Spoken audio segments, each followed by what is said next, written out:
Good evening to all of you.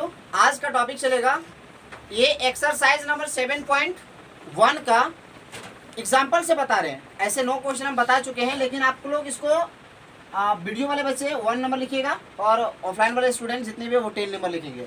ये most important question है, ये टेढ़ा क्वेश्चन है, इसको हम मोस्ट इंपॉर्टेंट क्वेश्चन कह देते हैं, लेकिन ये टेढ़ा क्वेश्चन है। अब टेढ़ा क्वेश्चन कैसे मैं बताता हूँ आगे चल के, चलो समझोगे ध्यान से। देखिए बाबू, कहता है यदि P का मान दिया है, आपको दे रखा है 0,2, बिंदुओं A का वैल्यू दिया है 3, तथा और B का वैल्यू दिया है 5। कहने का मतलब है, एक बात आप लोग ध्यान से समझिएगा, तथा के पहले वाला जो होता है वो हमारा होता है प्रारंभिक बिंदु, और तथा के बाद वाला, तथा के पहले मेरा A था, A दे देंगे, और तथा के बाद वाला जो होगा मेरा वो अंतिम बिंदु होगा। इसका वैल्यू जो था वो था 3, था, और इसका वैल्यू जो था वो था k,5 था। आप लोग सभी को देख रहे होंगे कि A का वैल्यू इतना था सर और B का वैल्यू इतना था सर। अब कहता है कि यदि P जो है ना वो बिंदु A तथा इतना से समदूरस्थ है। समदूरस्थ का मतलब A से जितना दूरी पर है उतना B से भी दूरी होगा, मतलब ये बीचों बीच होगा। इस वैल्यू का नाम था P और इसका मान जो दे रखा था वो 0,2 दिया था। आप लोग को पूरा समझ में आ गया होगा। अब कहता है बाबू कि K का वैल्यू ज्ञात कीजिए, K का मान ज्ञात कीजिए। तो हम कैसे निकालेंगे K का मान, वो ध्यान से देखेंगे। कहता है बाबू सबसे पहले हम चलेंगे AP में, बोलेंगे AP में। अब AP में इस बिंदु का नाम A हुआ और इस बिंदु का नाम P हुआ, इसका नाम A दे देंगे, इसका नाम P देंगे। एक बार AP एक बार BP निकालेंगे। A का वैल्यू हुआ 3, और इसका वैल्यू हुआ 0,2।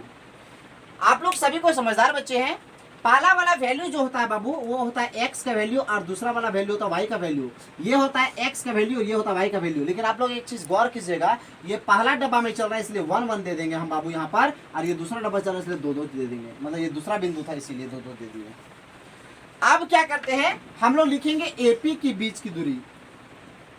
AP की बीच की दूरी, AP का बीच की दूरी का फॉर्मूला होता है x2 माइनस x1 का whole square plus y2 minus y1 का होल स्क्वायर। आप लोग को जानकारी लिए मैं बता देना चाहता हूं कि x2 का वैल्यू, आप लोग सारे बच्चे समझदार बच्चे हैं, x2 का वैल्यू आपको पता है। x2 के सीधा में देखिए क्या है, x2 का वैल्यू आप x2 के सीधा में देखेंगे तो आपको एक चीज नजर आ जाएगा कि x2 के सीधा में जो है ना सर वो है 0, अब माइनस हुआ सर, और x1 का वैल्यू जो हुआ ना सर वो 3 था सर, तो हम लोग 3 दिए सर। अब इसका होल स्क्वायर प्लस के प्लस हुआ सर। y2 का वैल्यू बोला है सर 2, तो 2 दिए, माइनस के माइनस हुआ सर, और y1 का वैल्यू क्या था सर, हम लोग k दिए। अब इसका होल स्क्वायर। अब मैं बता देना चाहता हूँ, रूट अंडर दे देंगे, 0 में से 3 जाएगा तो -3 बचा, 3 का स्क्वायर हुआ, प्लस के प्लस हुआ 2। देखो अब ये 2 और ये k नहीं घट सकता है, क्योंकि एक ये क्या है, ये 2 है, यहाँ पर k है, तो हम इसको a माइनस बी के होल स्क्वायर तोड़ेंगे। a माइनस बी का होल स्क्वायर फॉर्मूला होता है a square plus b square minus 2a और b। कहने का मतलब a का मान k 2 हुआ और b का मान k हुआ। अब क्या करेंगे, हम लोग बराबर देंगे, ध्यान से देखेंगे, 3 तिया 9 हो गया, प्लस हुआ 2 दूना 4 हुआ, प्लस हुआ 2 दूना k का स्क्वायर के k स्क्वायर हुआ, माइनस हुआ 2 दूना 4, 4 को k बार गुना के तो 4 k आया। अब इसको तोड़ देंगे। अब हम लोग क्या करेंगे, k स्क्वायर को पहले लिख देते हैं, माइनस 4 k हुआ। अब देखिए 4 और 9 13 हो गए, तो हम लोग यहाँ पर 13 लिख दिए, मतलब AP का बीच के दूरी जो निकला वो इतना निकला। अब हम लोग चलेंगे अगेन में चलते हैं, ध्यान से देखेंगे आप लोग। अब लिखेंगे BP में इस बिंदु नाम B हुआ और इस बिंदु नाम P हुआ, इसका नाम B हुआ। B का वैल्यू दे रखा था आपको k,5 दिए, और P का वैल्यू दे रखा था वो 0,2 था, तो 0,2 दिए। ये हुआ इसका वैल्यू x1 हुआ। हम इसको ऐसे तोड़ के लिखते हैं, ये B और ये P, इस बिंदु B ये P। B का वैल्यू दे रखा था k,5 और P का वैल्यू दिया था 0,2। हम लोगों ने क्या किया, इसको x1 माइनस x1 y1 किया और इसको x2 y2 किया। अब हम लोग लिखेंगे सेम फार्मूला, BP की बीच की दूरी, कोई भी 2 बिंदुओं के बीच की दूरी अगर आप फार्मूला लगाते हो, ये फार्मूला लगाओगे, BP की बीच की दूरी root under x2 minus x1 का whole square plus y2 minus y1 का होल स्क्वायर।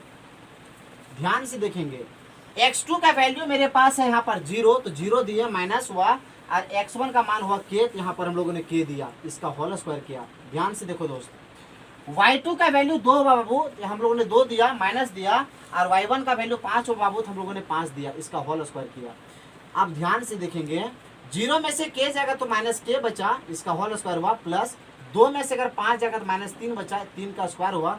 अब ध्यान से देखेंगे, माइनस हम बताए थे, माइनस के पावर में अगर कभी सम संख्या रहा तो इसका वैल्यू जो आएगा वो हमेशा प्लस में आएगा। तो यहाँ मेरा प्लस में हुआ बाबू, के स्क्वायर के के स्क्वायर हुआ बाबू, प्लस के प्लस, माइनस का स्क्वायर तो प्लस में आएगा, 3 तिया 9 हुआ। अब आप लोग इतना जान गए होंगे कि एपी का वैल्यू जो निकला इतना निकला, और बीपी का वैल्यू इतना निकला। आप सुनिए, लिखेंगे, चूंकि दोनों तरफ वर्ग करने पर, दोनों तरफ वर्ग करने पर,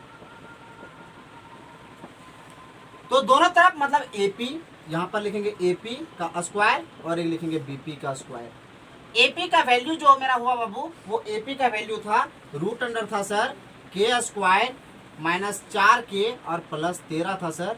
अब इसका होल स्क्वायर कर देंगे सर हम, बराबर बीपी का वैल्यू मुझे पता है सर कि के स्क्वायर प्लस 9 हुआ सर। अब हम लोग क्या करते हैं, इसका होल स्क्वायर कर देंगे। देखिए सर, ये स्क्वायर और ये रूट कट गया, ये स्क्वायर और ये रूट कट गया, बचा, सॉरी हाँ ठीक है ये चलेगा, यहाँ के स्क्वायर माइनस 4k प्लस 13 हो गया, बराबर ये के स्क्वायर प्लस 9 हुआ। अब आप लोग एक चीज देख रहे हैं, देखिए कभी भी बराबर बीच में रहा, और अगर लेफ्ट साइड बराबर के इधर और उधर सेम सेम अगर सवाल मिला, अगर प्लस प्लस दोनों रहा या माइनस माइनस रहा, अगर सेम सेम रहा तो उसको आप काट सकते हैं। ध्यान से देखेंगे, ये के स्क्वायर और ये के स्क्वायर कट गया, बचा क्या, माइनस 4k बचा, प्लस 13 बचा, और बराबर 9 के 9 बचा। अब ये के स्क्वायर तो हट गया, यहाँ पर प्लस का चिन्ह तो छिप गया। आप लोग ध्यान से देखिएगा, माइनस 4k हुआ, बराबर 9 हुआ, ये प्लस में था उधर जाएगा तो माइनस में हो गया 13। अब 4k के 4k हो गया, 9 में से 13 जाएगा माइनस 4 हुआ, ये माइनस और माइनस कट गया। हम लोगों ने लिख दिया 4k बराबर 4, इसीलिए k बराबर ये 4 ऊपर चला गया, ये 4 नीचे चला गया, k का जो वैल्यू निकला वो 4 एकम 4 निकला, k का वैल्यू 1 आया। हमने बोला था कि k का वैल्यू ज्ञात कीजिए, तो k का मान जो आया वो 1 आया, इसका आंसर हो गया। ठीक है, आज यहीं तक, नेक्स्ट डे